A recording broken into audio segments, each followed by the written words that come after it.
listening to the Dreaming of Freedom podcast on the 2 Cents FC network. All right, welcome back to the Dreaming of Freedom podcast, where we talk about all things black soccer in MLS. I'm Jermaine. They call me AD. And we are members of Black Herons United, an independent black supporters group for Inter Miami and all things black soccer in South Florida.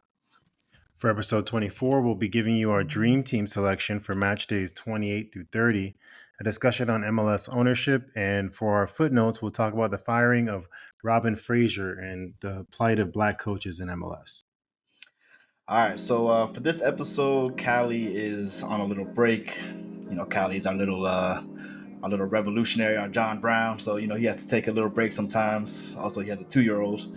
So breaks are definitely needed. So hopefully we'll catch him. Of her own. Oh, bro. Yeah, bro. It's a family of revolutionaries, for real. AD, how you doing, man? I'm doing all right. Hanging in there. How about you? I'm doing good, man. I'm doing good. You know, it's just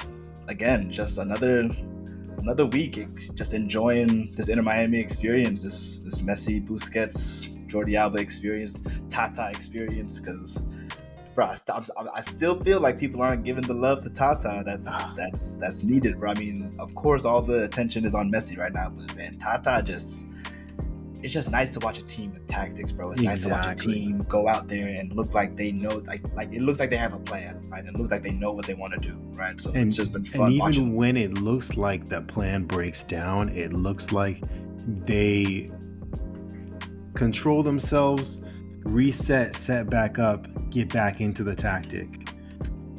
It's a completely different team, bro. We're not used to that. We're not used to that, bro. We're used to Inter Miami going down 2-3 goals and just looking like hot shit for the rest of the game. You know what I'm saying? And cross and inshallah, bro. That is the running joke amongst Inter Miami supporters, bro. Like, that is Phil Neville's tactics: cross and inshallah. That's brilliant. That's brilliant. Shout out to Don Capacito. I think it was Don Capacito who dropped that one. But yeah, it's just fun to watch this Inter Miami team just completely turned around. You know, as you were saying, AD, like it just feels like we're never out of it. Right? It just feels like if we go down now, like it feels like, okay, we can pull it together. We can, you know, figure this out. And it seems like we've been doing that. And I think it's just, you know, obviously with Messi coming in, with Busquets coming in, with Alba coming in, there's been a lot of conversation about MLS roster rules and regulations, and it just feels like this club and these owners seem to have figured out how to crack the code for this MLS roster construction, right? They are, you know, obviously we have the DP spots, right? We have the 3 DP spots, and then depending on a number of different conditions, you can be allowed 3 U22 initiative players, and so right. You know, Inter Miami met all of those conditions, and so we have 3 DPs and 3 U22 spots, right? Perfect. Start the statue foundation for Chris Henderson in Freedom Park right now. Bro, Chris Henderson needs the statue in the middle of the field, bro. Just drop it. Just right there. They'll play around it, bro. They'll figure it out. Bro, Chris Henderson, Chris Hendo, the God, is doing magic, bro. Like, this is like Miami Heat, you know, manipulations of like, it's just brilliant, bro. It's brilliant. So, you know, but I think what is really interesting to me is, like, yes, there's a lot of critique, a lot of criticism about the salary cap of MLS, just like the confusion, right? The complexity of all the rules, and I completely agree with all of that. But I think Inter Miami is showing, right? Chris Henderson, Jorge Mas, Bex, right? They're showing that if you figure out the formula, it could work. And I think a big part of the formula, bro, is the DPs, right? And the fact that we have an owner who's willing to put up the money, right, to attract the big stars, right? Like, I think the next highest paid player under Messi was like, what's the dude's name from Chicago? Shaqiri. Yeah, Yes. Shaqiri, right? And so I think it's either him or someone from Toronto. Um, and the gap is just massive, right? And when you look at the DP rules, bro, the owners can pay whatever they want. Like there's no there's no This is limit news. to what the DP can earn, bro. You know what I'm saying? The only thing is whatever you pay, or like if you have a DP, like it's gonna take a certain amount, a certain cap hit, right? And so, Right. but that's pennies compared to what you could be earning as a DP, right? So at Exactly. some point, when like, is this a case of MLS rules, or is this a case of owners just not wanting to spend the money? What do you think, bro? That's a good question, because this is news to me, and I'm thinking now, like, how many of these owners are owners of other teams who would rather invest their energy and resources into something else, into an entity that they find more lucrative to themselves, and not like an ownership group like the Moss brothers and Bex and Henderson, where they want to see this team grow. And it's just, you see, it's a different kind of vibe. It's a different formula when the front office is putting all their energy into this team. And it feels weird because like for the longest I was like a big critic of MLS and MLS rules, and it was one of the things that like I feel like turns people away from the league, right? It's just like the confusion of everything. But then it's like, yo, if you do it right, you can do it really, really right. You know what I'm saying? And it's, it's just a lack of initiative. I feel like a lack of passion, right, amongst these owners, right? I mean, Jorge Mas and the whole crew up there is constantly talking about how important it is, how important this club is to the city. And of course, every MLS team is going to say that, right? But it seems like Mas has put in his money where his mouth is, right? And so Exactly. it seems like they figured something out, and this is only going to get better, bro. Like once Messi and all these guys leave, right, we're still going to have, I mean, ideally we're still going to have a core group of players, but we would have established a reputation, right, as one of the greatest teams in MLS, hopefully, right? It's, especially for next season, Yeah. right? I mean, we got the new stadium coming in, right? And so this is going to attract more players, more young players. And if you figure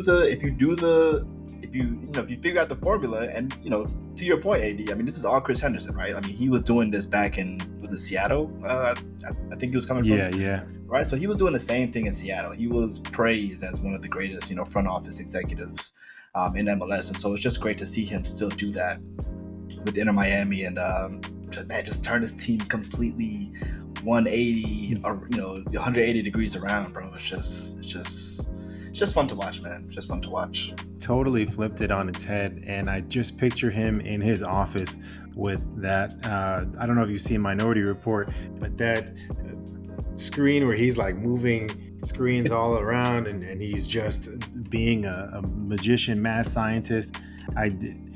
He's got to just have tons of, I don't know, statistics and schematics all over his office, just always looking to get the numbers correct. Because the way I read that article on The Athletic from Tom Bogert, the way he broke down every roster move, every transaction that brought the 3 DPs and the 3 U22 DPs here, like it was mad scientist work. I didn't know it was that simple. Bro, dude is a mastermind, bro. He really is out here in the lab cooking, bro, like really trying to figure it out.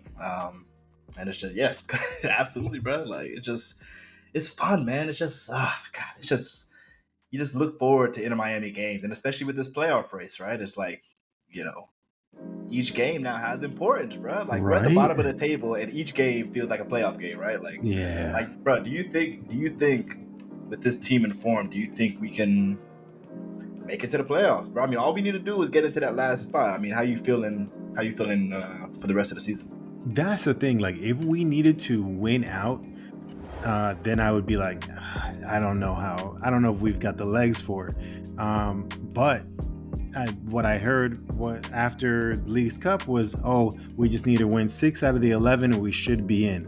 And I'm like, that seems doable, especially now that we watched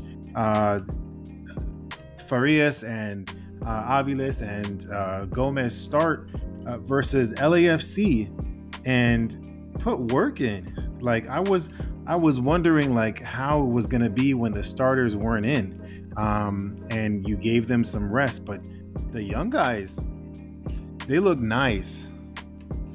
They look really nice, bro. And that's another thing, bro. Like this team, we're not only seeing it from our homegrown players, from our academy, right, but from our U22 players, right? That's the players that are coming in, right? That we're bringing in again. Roster construction, right? Doing that right, figuring out the formula, Right. Right. We're seeing the benefits of it. One moment on the academy, because I'm just wondering, like, we do see a lot of great players come out of the academy. Benja, David Ruiz, Noah Allen, Edison Ascona. We see them all come out and they're great players. But right now, Inter Miami FC2 is last place by a wide margin in their league. And I'm just wondering, is it like, when they find a gem, do they put all their energy into this one guy and just like kicking and screaming, pass it to him, pass it to the Italians, and just try to build this one guy up? Or is it just not actually working right now? But I don't know. It just made me think, because I'm like, we do have some good academy products. So what's going on with the academy right now?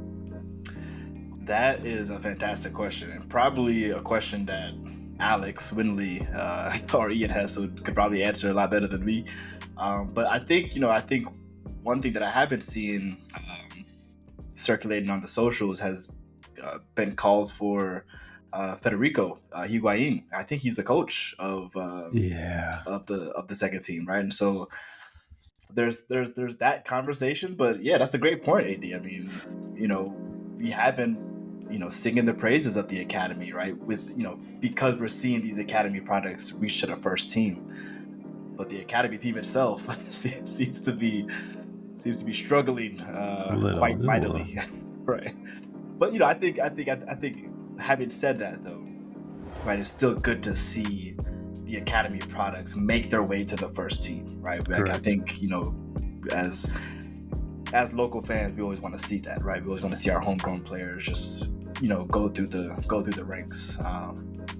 So we'll see. Yeah, I mean, thankfully, we're not worried about MLS Next or MLS Next Pro or whatever the new league is called now. But yeah, it's just fun to watch the academy products make their way through, and again, just a result of good manipulation, good finessing of these MLS roster rules and regulations. So definitely shout out to them, and we'll come back to the rest of these foolish owners throughout MLS, because some of them are just terrible, to be completely honest. They just don't give a damn about the club. So we'll get back to that in our footnote section a little bit later. So stay tuned for that. But as always, we will give you our dream team. Now, we haven't been here for a couple of match days, so we're going to cover match days 28 through 30. And we're just going to quickly just give you the names, give you a quick, some quick stats on the player, on the goal. And then we'll wrap it up with our footnote segment. All right. So for match day 28 in the Eastern Conference, we have two players from Atlanta United. They played against Nashville on match day 28. The first one, we have Sunday Silva, a Portuguese brother, actually. He's on loan from Dijon of Ligue 2 in France. He actually just arrived in Atlanta in August, right at the end of the transfer window, and this was his first MLS goal, right? It was a beautiful goal too. First goal in his fourth match, right? So he seems to be quickly adjusting to MLS, style of play and the pace of the play. So yeah, it was a beauty of a goal. He hit the volley while falling down, right? Almada provided a beautiful assist. Gave him a nice cross, about 20, 30-yard cross. And Silva just hits it one time, falling down, mind you, bro, falling down, hits the Love that. volley. Yeah, just slides it in, slides it into the goal. And Silva, as a return, kind of as a thank you to Almada, he actually got the assist for Almada's goal later on in the match. So definitely shout out to Sande Silva. Just good to see new faces, new blood in the league. New brothers coming in from Portugal, Right. and so it's Just it's jumping in and getting right to it. bro, getting right to it, bro. Like asking no questions, bro. Asking no Yes, questions. sir. It just again, it's just nice to see MLS kind of expanding their reach. And we'll talk a little bit about as we go through the dream team, the reach that MLS has in places like Colombia, right? In places like Canada, right? So there was a lot of Canadians and Colombians on the dream team for these past 3 match days. Sure. So we definitely want to highlight that as well. So again, in that same match, in the same Atlanta match, we also had Miles Robinson. Shout out to Miles Robinson, the defender. He scored Atlanta's 3rd goal, but it was his 1st goal of the season. Okay, a simple header off a corner kick, a really good header. Was able to kind of direct the ball into the bottom left corner.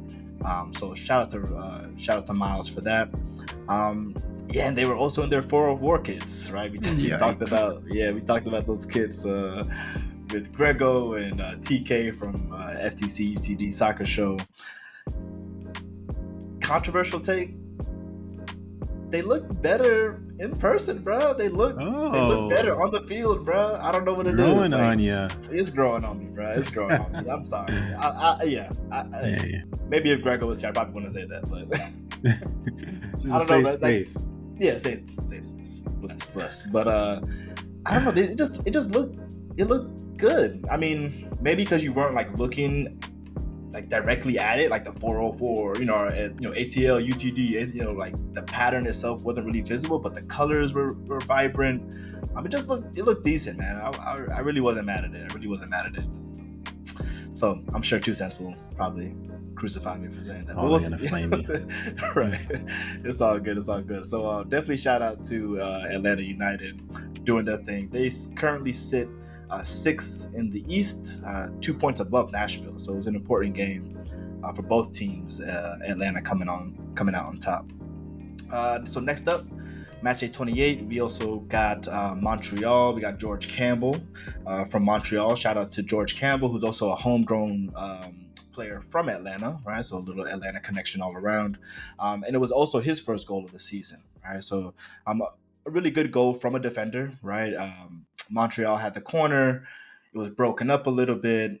They played it back into the box, and George Campbell just kind of found himself in the perfect position right at the PK spot, tucked it in bottom right corner of the net. And it was the game winner, right? Montreal beat New England Revolution 1-0, courtesy of George Campbell's 86-minute goal. So shout out to Montreal. They're doing okay. They're hanging on. They're 8th in the Eastern Conference. So every game matters at this point. And we'll come back to Montreal a little bit later in the Dream Team. All right. Next up, we have Columbus Crew. Again, we will always be remiss if we don't mention Wilfred Nancy, now the only Black coach in MLS. We'll get to that later. Yeah. Ooh, it's tough, man. It's rough out here, bro. It's very rough out here. It is. But we talked about Jason Russell-Rowe last episode. He had a goal in Matchday 27. He scored the 2nd goal for Columbus. The Columbus goalkeeper really sent a beautiful long ball, right, like full length of the field. Found Jason Russell-Rowe making the run behind the defenders. Unfortunately, he caught our guy, Aimee Mabika. Just looking lost, bro. No, not Mabika. Bruh, dude was looking lost, bro. I'm sorry. But anyways, so Jason Russell-Rowe, he just made a really good run, and it really wasn't Mabika that was out of position. Like Russell Rowe, I don't know who the defender was, the center back that was next to Mabika at the time, but that's who was guarding Russell Rowe. So he lost Russell Rowe, and then by the time Mabika turned around, Russell Rowe was already at the 18-yard box, sliding it in. And the keeper with his best Ederson impression. Oh my gosh, bro! Say more. That's great.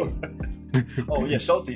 Yeah. Because not many keepers can place a long ball like that, and Ederson is one of the best at it. So absolutely. That's you the see evolution. The jersey, bro. You already know what's up. Bro. Yeah, bro. You're exactly right. That is the evolution of the game, right? Of the position, right? I mean, we'll come back to Schulte a little bit later. But yeah, the assist was brilliant, right? You don't see a lot of keepers getting assists, so shout out to him for that one. So yeah, Wilfred Nancy again, leading the pack, leading the team. It was Jason Russell Rowe's fourth goal of the season, and it was his second goal in a row, right? He scored late against Cincinnati in Matchday 27. And Columbus currently sit right in the middle of the Eastern Conference table at fifth. Okay. Speaking of Cincinnati, we'll go on to Aaron Bupenza, the new arrival. The new arrival of at Cincinnati, the Gabon international, and he scored his second MLS goal in only 4 games. Again, another dude that's finding the production, right? That's figuring it out, right? So, shout out to Aaron Bupenza. Bro, he looks like a really good number 9, bro. He looks like your typical number 9, just up there. That's going to get you goals, right? And so, he already has 2 goals in his 4 games. So shout out to him. And since he is already, bro, he looks good, bro. He looks really good. He had a decent Leagues Cup, right? So he seems to be adjusting pretty quickly in MLS, right? MLS play. And Cincinnati again still mind-blowing. They're just comfortably in first place in the Eastern Conference and the Supporters Shield. So definitely want to resurgence of Lucho Acosta. Bro, Lucci's different, bro. Bro, he's small, bro. Like, yeah. I mean, I know he's small, but that dude is small, bro. Like, yeah. Like you watch him on the pitch, it's like, God damn, dude. Like a couple of people's armpits, bro. It's just like he's a very small guy. But that's fine. He puts the moves on you. Small guy. Yeah. He puts the moves on you the quickest. Bro, I think he's smaller than Messi, to be honest. Anyways, let me stop. Yeah. Just go do it too much. Shout out to Lucci all day. All right, so that wraps up the Eastern Conference for Matchday 28. So let's go on to the Western Conference. We don't have too many brothers for Matchday 28 from the Western Conference, but we have to start out with our guy Nkosi Tafari with FC Dallas. They played Austin FC. They won 1-0. So he obviously scored the game winner. Bro, 97th minute, bro. 97th minute, bro. And the game should have ended. I think the game was only allotted like 4 minutes of stoppage time. So literally at the death.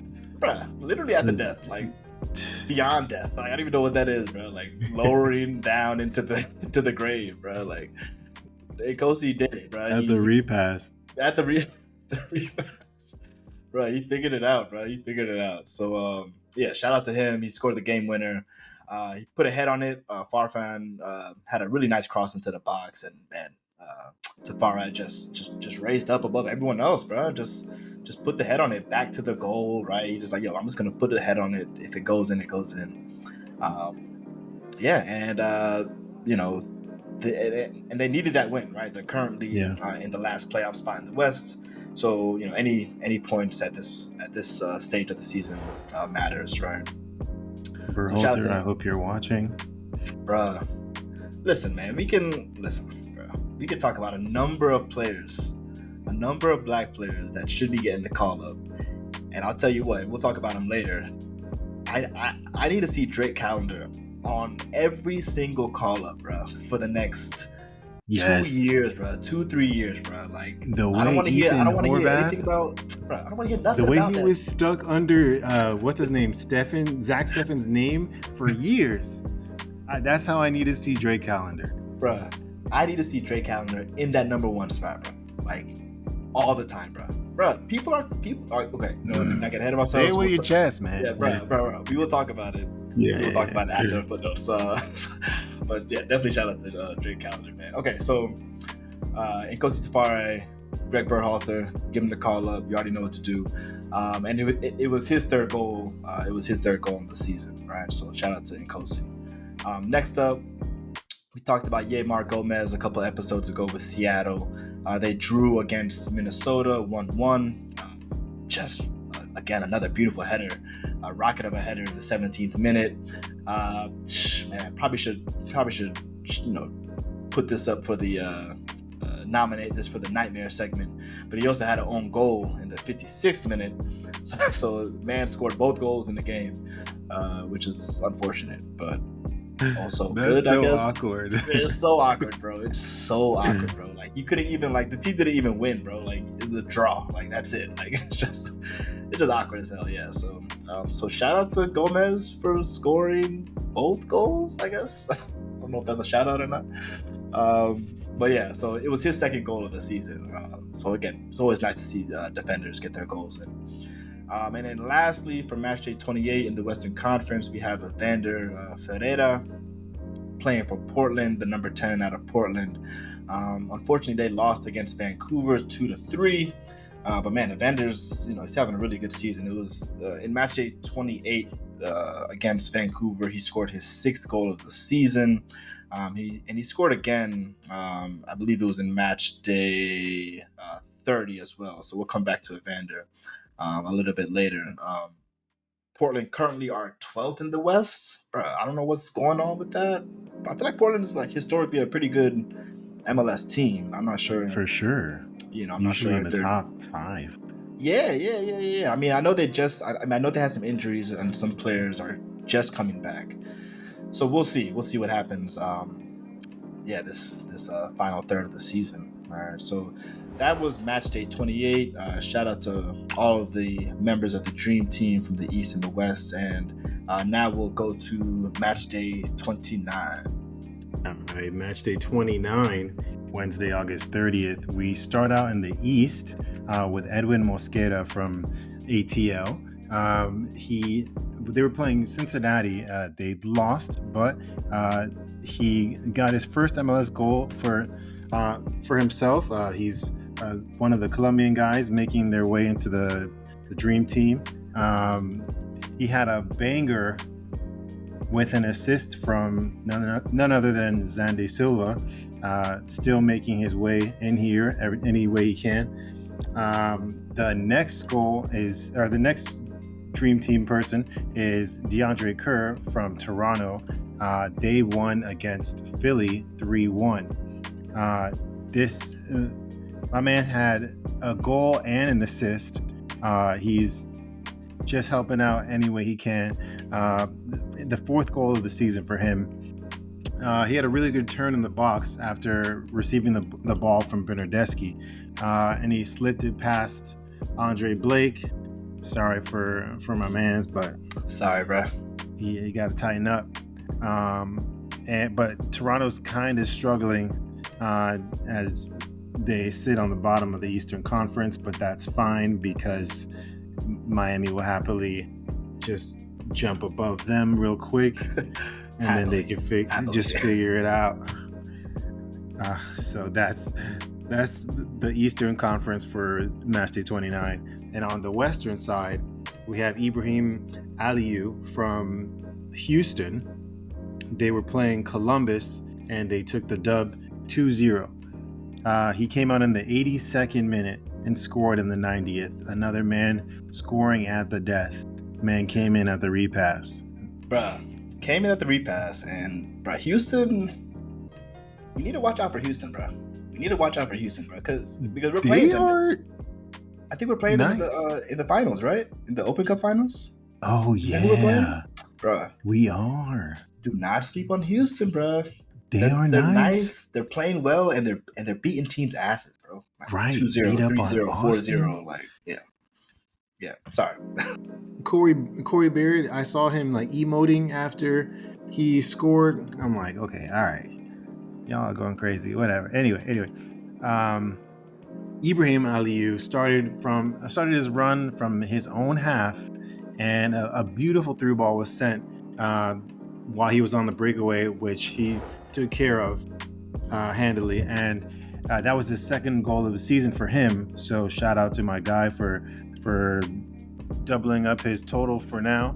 And Houston's in 5th place in the West right now.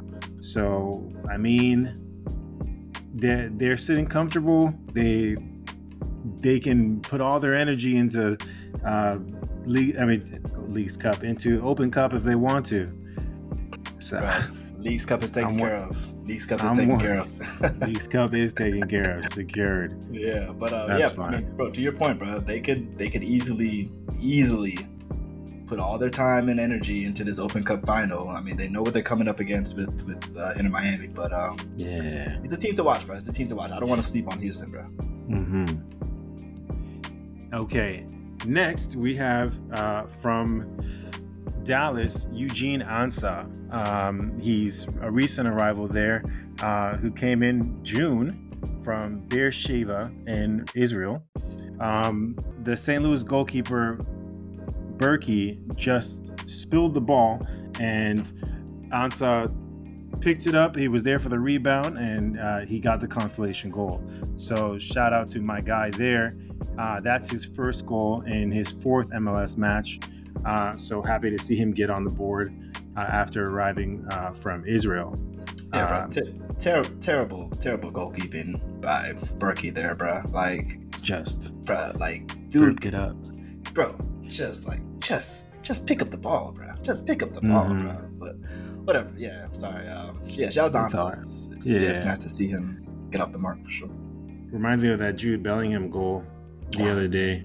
Oh, I missed that. I missed that. Bro, I need to. Bro, apparently this man is like balling out, and I'm missing all of it, bro. Bro, he already passed Eden Hazard. I mean, we're talking La Liga now. But yeah, he already passed Eden Hazard's goal total. But that goal specifically sounds like this goal because the keeper should have scooped the ball up, and he burped it out or whatever. And in a split second before he could re-grab it, Bellingham just tipped it in with the outside of his foot, slide into the corner next to the corner flag. Thank you.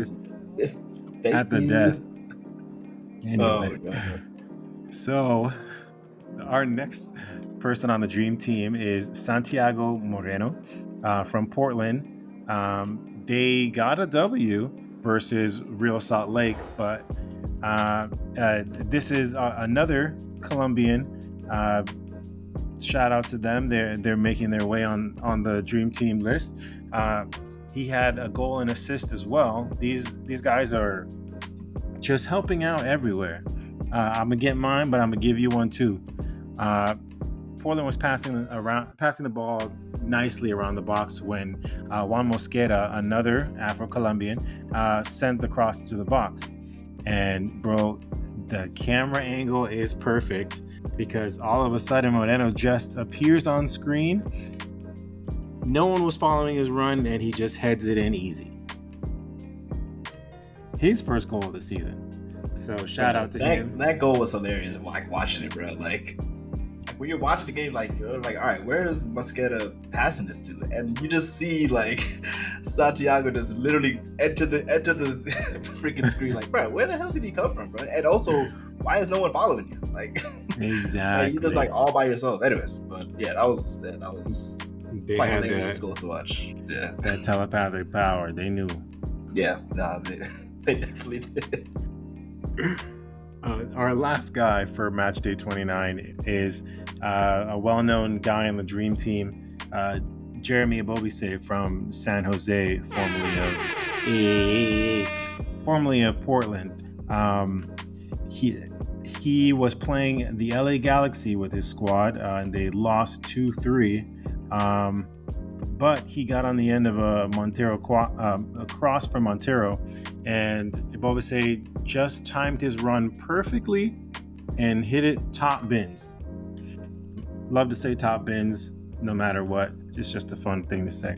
Anyway, that's his 8th goal of the season after an 8-game slide. Little drought for him, but that's fine. The last game he scored was on June 10th, but glad to see him back in here. San Jose is currently 8th in the West, so they got to string some wins together because I know that the wild card teams are probably coming after them. So that would be the end. Oh, one more thing. Sorry. Jeremy Bobasay is also getting some interest from clubs in Europe. So we got to look out for that. Recently, he had interest from the club in the English Championship, Coventry City, but they made their bid a little too late in the transfer window, and San Jose wouldn't have been able to make a run at anybody else to replace him. So next transfer window, he might get moved because other English Championship clubs are looking at him, and also clubs in Spain. Shout out to Bobasay, bro. Like, if he gets a move to Europe, bro. I know we were talking about like, bro, he's absolutely gonna take off, bro. Like, I mean, we were talking about all the shade he was getting from the U.S. national team and not being called up, and he's producing, right? He's punching goals in, right? I think he just said he has 8 on the season, right? So he's close to double digits. That'd be a nice look for him, man. I think that would be a really nice look for him. I mean, we'll see. I mean, I guess there's conversations about comparing the quality of MLS to a league like the Championship or whatever, but I think he'll do. I think he'll do well. So, thank you for that, AD. Shout out to Bobasay. I'm glad he got off the mark and got rid of that drought because shit was getting too long, bro. All right, so match day 30 rather. This past weekend on September 2nd.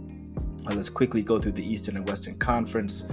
In the East, we are returning to Montreal, looking at Apoku's goal against Columbus. Even though they lost 2-4, Apoku just was in the right place at the right time.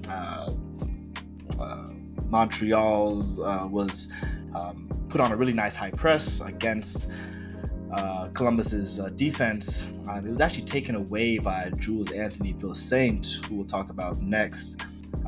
Jules Anthony Vilsaint, again, pressing high in the box, took the ball away, and Apoku was just right there to tap it in. So shout out to Apoku. Again, we talked about him a couple episodes ago, right? He's coming from LAFC, and it's his 2nd goal from Montreal since that trade, but it's his 4th on the season, including his time with LA. So definitely shout out to Apoku, and hopefully he can, kind of get more comfortable in the Montreal system. Right? And again, we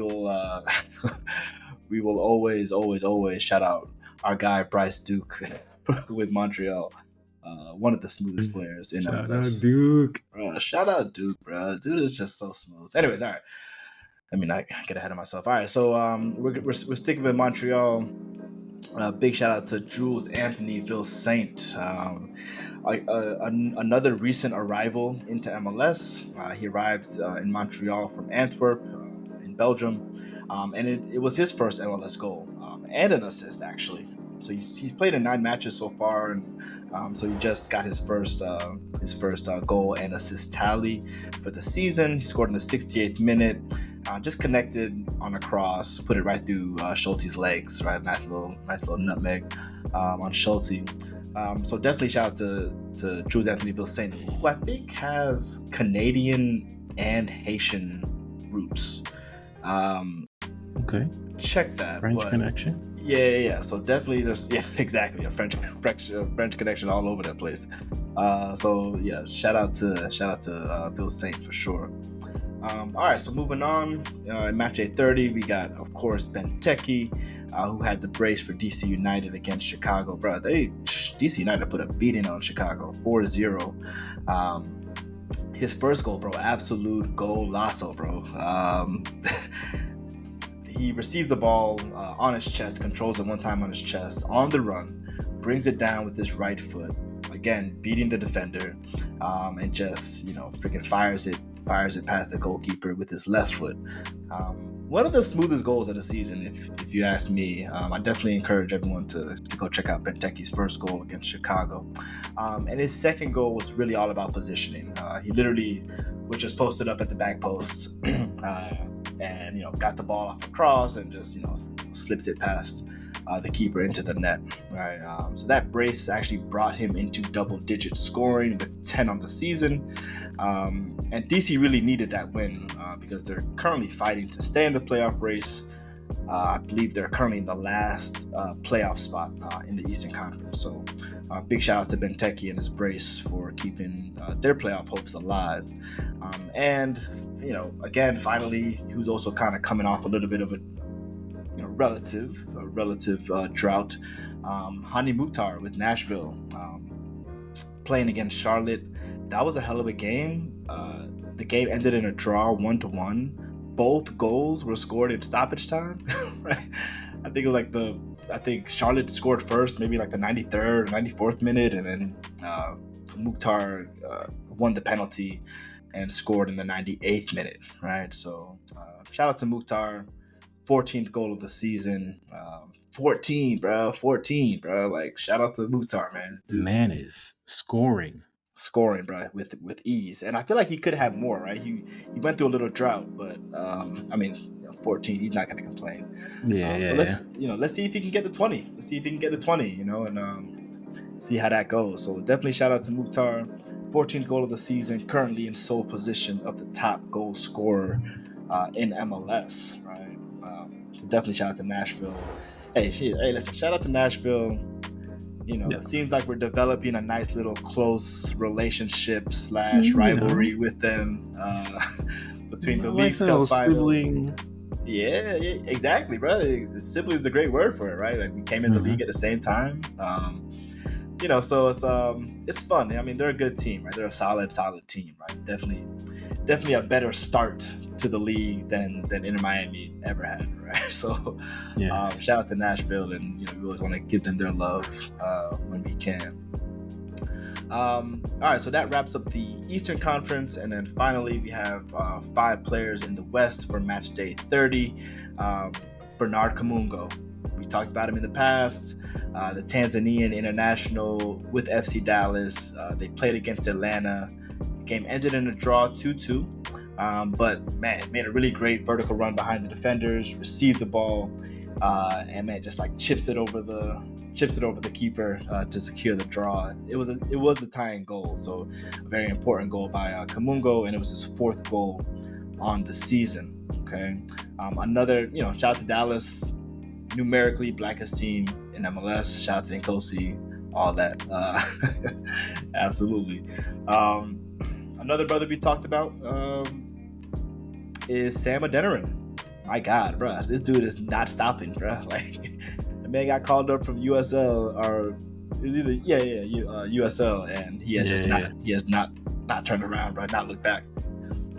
St. Louis themselves have not looked back, bro. St. Louis, they're not asking. And they will questions, not bro. let us forget that penalty shootout, bro, with them. Bro, it is.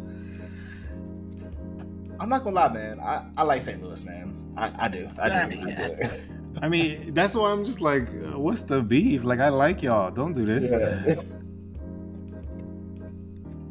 We're cool. It's all good. It's all love.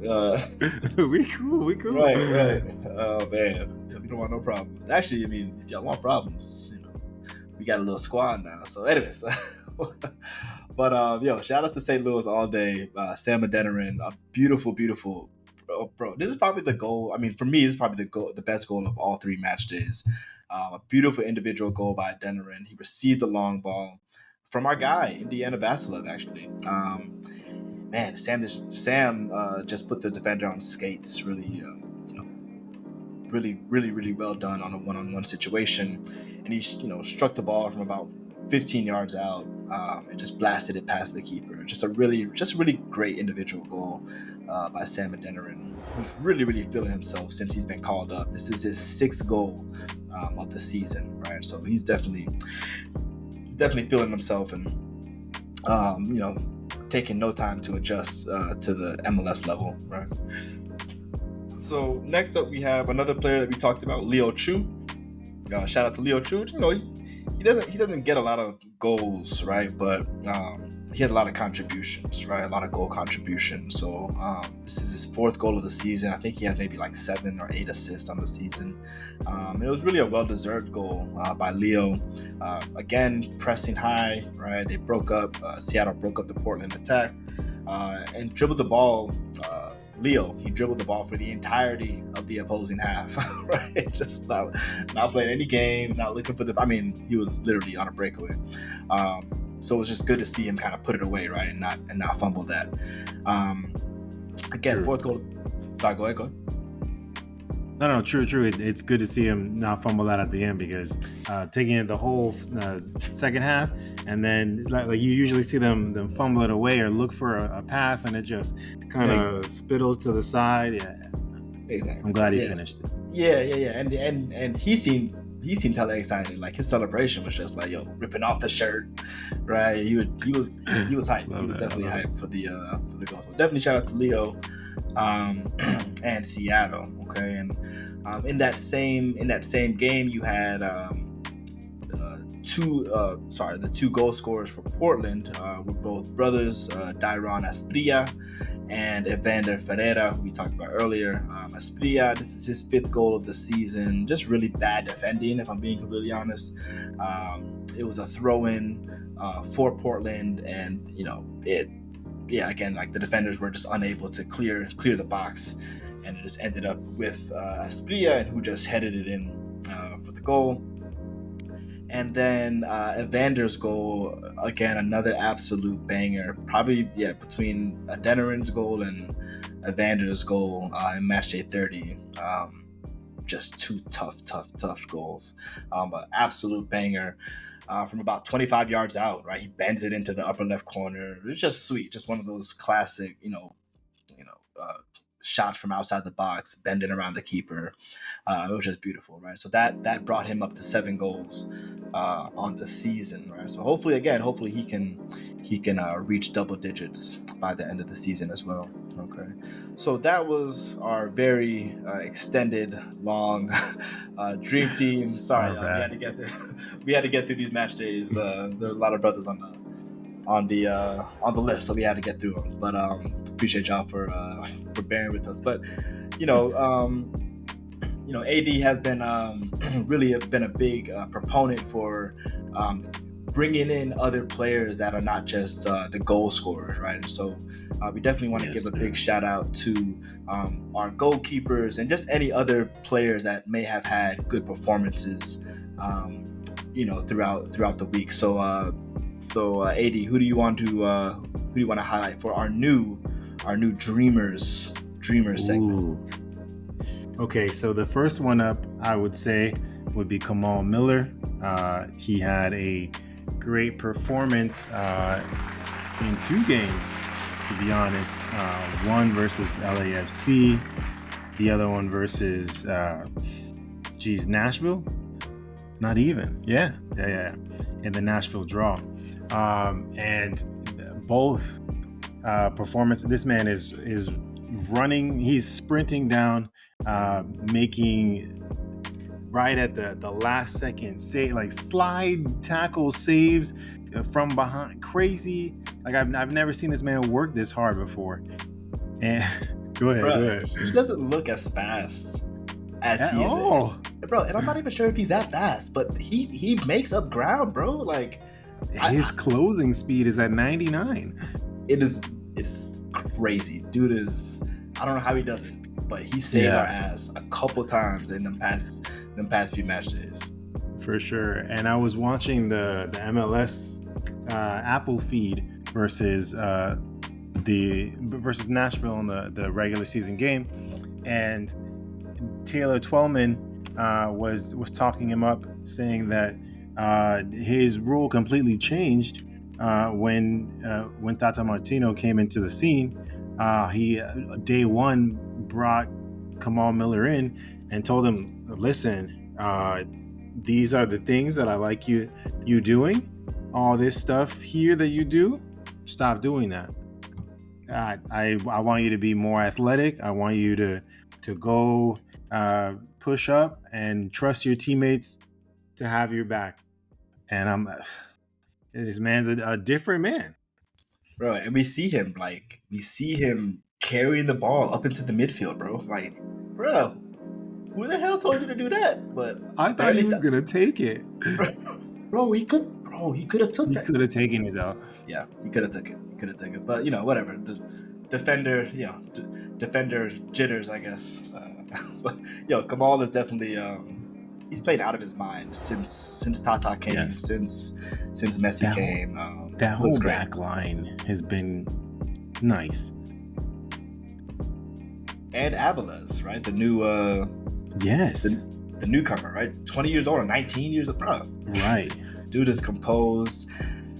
My only concern, bro, is where does Ian Frey?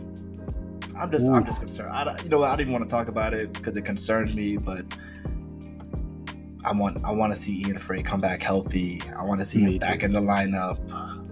God, I don't even want to think about it. Like, we're already seeing people that we love being shipped off. Yeah. It's rough. The thing is, Ian Frey could, I feel like, be a kind of McVay kind of player where wherever you need rotation, whether in the center backs or on the wing backs, that he can provide either, because he was getting a lot of right back snap. I was about to say snaps. A lot of right back play right before he had his injury. So I feel like he'll be able to slip in and just provide really good depth. That's a great point, bro. Yeah, he's very versatile. He's very, very versatile, right? And he can play kind of, along that back line, wherever you put him. Also, I'm equally as excited for NFL season to start, so don't worry. don't worry about that. I'm seeing like fantasy stuff come up on my phone. Oh, I said snaps. I'm sorry, y'all. All right, anyway. But the other guy that we wanted to highlight, do you know his name? I know his name. What's his name, bro? That man, Big Draco. Blonde Draco right now. Bro. You gotta talk about this blonde hair, bro. Uh-oh. Have we talked? I don't know if I mentioned this in the past, bro. Maybe we'll do this another episode, but okay. I'm not a fan of the blonde hair, bro. Wow. Like just in general, okay. For like in general across football, across the board for like footballers. Okay. And it's always black footballers. I don't know, bro. I just don't get it, bro. I'm not sure what it is. I'm not sure if I'm missing something like culturally there. Like I don't know what it is, bro. Like maybe it's like you just want to stand out. I guess. I don't know. Whatever. That's another episode. Yeah. But I'm gonna be honest though. Every time I make a dude on FIFA, I'm turning his hair blonde. I'm sorry. I need to see him. Bro, I just need to see him. I need to see what it looks like. Exactly. Just give me the image. God damn, that's perfect. That is perfect. Jesus. But yo, shout out to Big Draco all day, man. That man is, again, another Inter Miami player. It's just, and to be clear, this man is not just all of a sudden playing good, right? Like, he has been arguably our best player since last season, bro. Like, yes, he's definitely on it right now, bro. But he's definitely getting a lot of flack, though. I feel from people who are just noticing him, who don't believe in him. But I just want them to know that like this man was nice from last season. It's not like he just got into form when Messi got here or whatever, or he had like a lucky run in League's Cup. This man is nice right now. He slipped into the starting spot when Marsman went down and never looked back. bro, he made Marsman look like a terrible signing, bro. Like, why did we need this guy? We We had didn't Drake even this need whole that time. guy. Yeah, like, yeah, bro. He is, bro. Every game, it's like at least 2 incredible saves, like that would undoubtedly put the other team up. Like, he literally saves our ass once or Yes. twice a game, bro. Like, Yes. dude is nice, bro. Dude is nice. With incredible saves. I do want to shout out. I know I was talking crazy about Inter Miami FC 2, so I do want to shout out what's his name, Miles Perkovich from Inter Miami FC 2, because he's the MLS Next Pro Rising Star of the Month for August. So I mean, shout out them.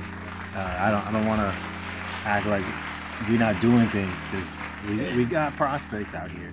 That's Also, right. if I can, I'm gonna shout out Cam Johnson. That's family right there. He just he had a goal the other day.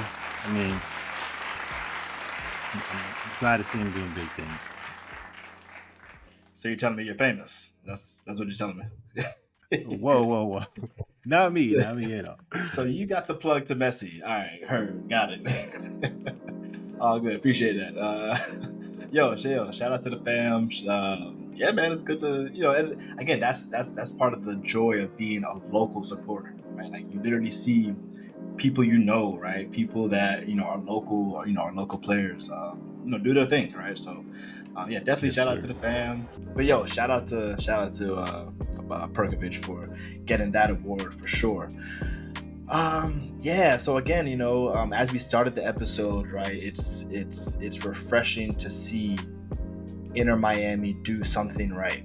It's refreshing to see the ownership group do something right, to see them spend the money, right, to see them actually take the risks and do what MLS allows owners to do, right? And that's spend money on their DPs, right? That is to invest in their clubs, right? And unfortunately, we don't have a lot of owners like that. Now, listen, to be clear, Jorge Mas, I may not agree with his political inclinations, right? Again, that's a conversation we don't necessarily need to have right now. But as an owner of an MLS club, right, the fact that the things he's been able to do, right, has been unmatched, right? He got the greatest player to come to the club, right? Chris Henderson was able to figure out the financials to not just bring the greatest player to ever play the game, but the greatest player in Busquets to ever play at that position, right? To bring in a coach. Go ahead. The greatest player to ever play left back. Arguably, bro. Yes, arguably. Bro. Like, these are legitimate debates to be had, right? Yes, sir. And our ownership, our front office was able to do it, which begs the question: why aren't other MLS clubs doing this? Why aren't other MLS owners spending the money, right? Investing in the clubs? We have a team like Colorado, and AD, I think you brought up, before we started recording, you brought up this article about this like behind the scenes vote or something like that. What's going on with that? This was an article that was written up after an anonymous vote was taking place.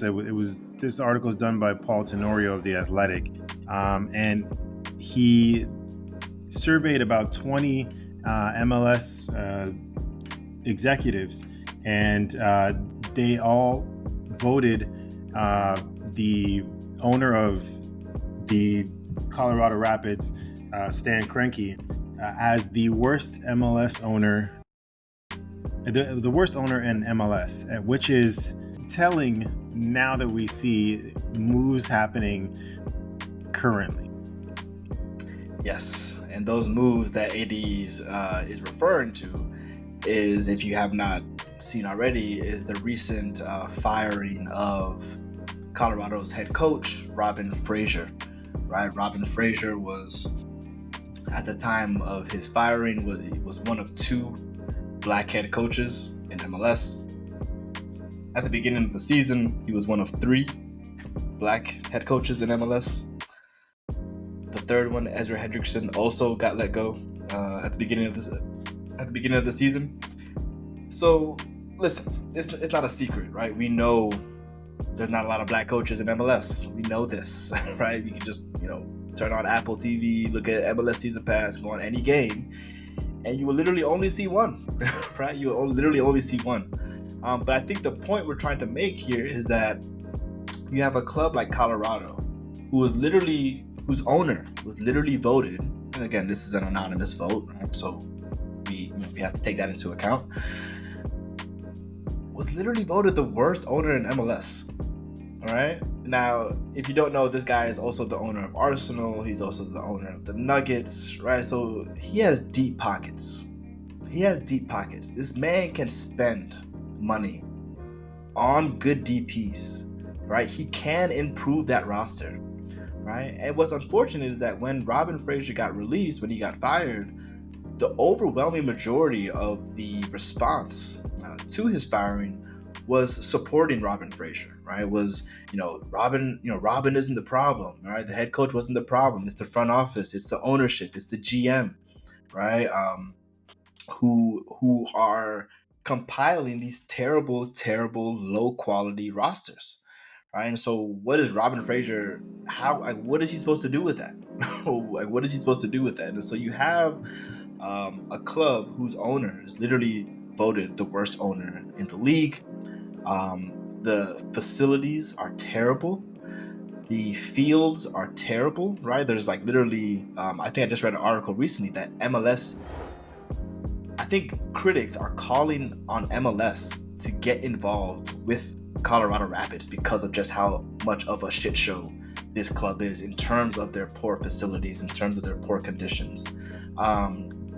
All of this, and then what do? You fire the head coach, right? Right? Yeah. And AD, like Robin Fraser had a pretty good career with Colorado Rapids, no? Yes, that's what doesn't sit right with me. There's an article, I guess his exit article, written by Jonathan Segal from MLSsoccer.com, where it says that he departs the Rapids with a 47 win, 48 loss, 34 draw record across all competitions. That seems right about average for a team that right now is struggling in 2023 with a ton of injuries, and they are, sitting in last place in the Western Conference, with the next team above 10 points clear of them due to injuries. But he is 2 seasons removed from being the first place Western Conference team with a club record 61 points. So, and didn't you tell me that he just signed an extension recently? So, bro, he signed an is extension. there no grace to be had? He signed an extension in March of that following year, right? So he makes first place in Western Conference 2021, second place in Supporters Shield. March of the following season, he signs a contract extension through 2025, right? And then he just gets cut, right? Now, granted, are they playing well this season? No, they're not having a good season. We get that, right? But at what point do we allow these coaches extra time, right? You literally gave them the extension. You literally gave them extra time, and you said, actually, never mind. Let's pull that back, right? So it's very crazy. It's very frustrating. But as we look at the history of black coaches in MLS, we see that this is actually quite standard, right? Unfortunately for Robin Fraser, not only is he in a dumpster fire of a club like Colorado Rapids, but his first head coaching position came from Chivas USA, which was also a shit show in its own right. Right, the owner was the owner of Guadalajara and Liga MX. He wanted to have another club to kind of expand that international brand, so they make Chivas USA right there in LA.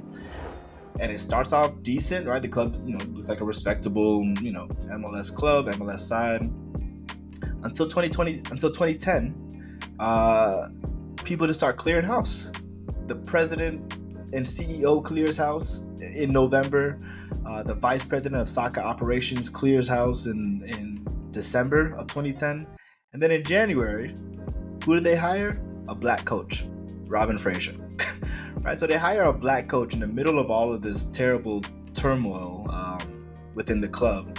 And he's only given 2 years to do what? The impossible, right? Like, what are you going to do as a first year head coach, AD, as a first year head coach for a club whose vice president of soccer operations and president and CEO just cleared it 2 months before, right? It's madness. Make it right? make sense. Make it make sense, bro. Make it make sense. And so part of, I guess, what might make sense, well, it doesn't make sense, but part of what makes Robin Fraser's recent firing, I guess, makes it a little bit more sense, or puts it into a little bit more historical context, is looking at the plight of black head coaches in MLS. Okay, so as we told you before, as of right now, currently there's only one black head coach in MLS, and as a total, right? I kid you not, you can count the number of black head coaches in MLS on 2 hands. Okay, we're only talking about 8 individuals. 8. Okay, in order, we had Ruud Gullit, of course, the Dutch legend, who coached LA Galaxy from 2007 to 2008. I think that was the time when Beckham actually arrived. So there was this whole little like superstar team with Gullit at the head of it. Then you had Dennis Hamlet in Chicago from 2008 to 2009. And then you had Robin Fraser, as we mentioned, from Chivas from 2011 to 2012, and then from Colorado 2019 to 2023. Then you had Aaron Winter, another Dutch legend who coached Toronto FC from 2011 to 2012. You had Patrick Vieira, who a lot of us know. Most recently was head coach of Crystal Palace, but before that he was head coach of New York City FC, NYCFC from 2016 to 2018. Of course, this is where we start to see in Montreal the rise of Wilfred Nancy. Prior to Nancy's appointment as head coach, he was the assistant coach to who? Thierry Henry, who was the coach from 2019 to 2021 at Montreal. After Henry left, Nancy took up that position of head coach from 2021 to 2022. And then, of course, as we know, moved to Columbus for the 2023 season. And then, as we mentioned before, you had Ezra Hendrickson, who lasted basically a season and a half with Chicago. So, just if you were paying attention, the average amount of time a black coach has in MLS is around 2 years, right? Surprisingly, Robin Fraser had the most time as a head coach with I guess 3.5 seasons with Colorado. Patrick Vieira had 3 seasons with NYCFC, and Henry also had 3 seasons with Montreal, right? So 2 to 3 seasons. Again, a lot of these coaches are also first-time head coaches, right? That are getting these jobs. Okay, so there's very little room for error. There's very little second chances, right? If you have a bad season as a black coach, you're probably gonna get cut, right? You're probably gonna get the boot. And so it's just unfortunate, right? It's something that we continue to see plaguing MLS, and it's not just MLS, right? We see this throughout football. Around the world, right? In the Premier League and La Liga, and right, all of the major leagues, we see this lack of black head coaching positions being filled, right? And so it's just unfortunate to see it continuing to happen in MLS. It's just really unfortunate to see this happening again.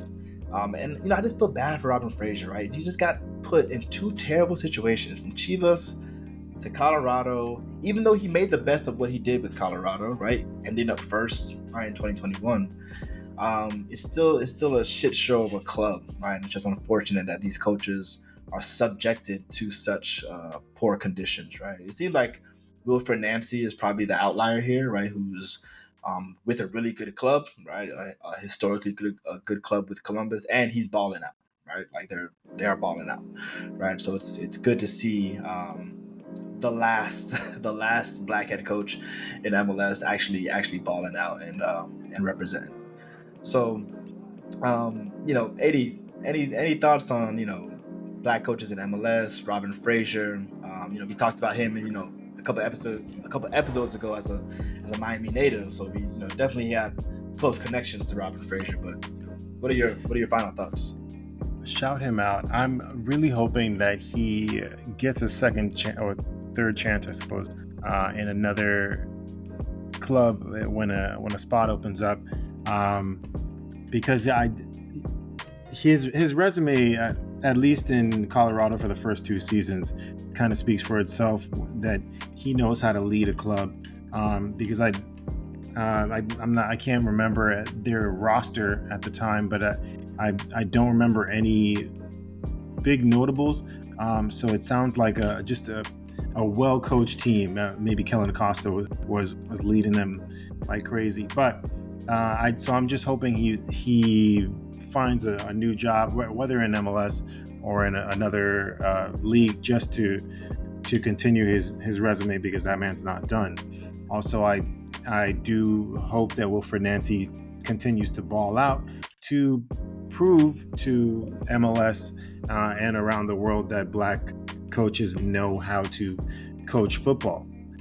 So that's all I really have to say on it, because I still can't wrap my head around the reasoning for letting him go after one bad season, when most clubs in draft pick sports look forward to their one down season, if they can, to pick up a high draft pick and then hopefully spring themselves back into at least the middle of the table.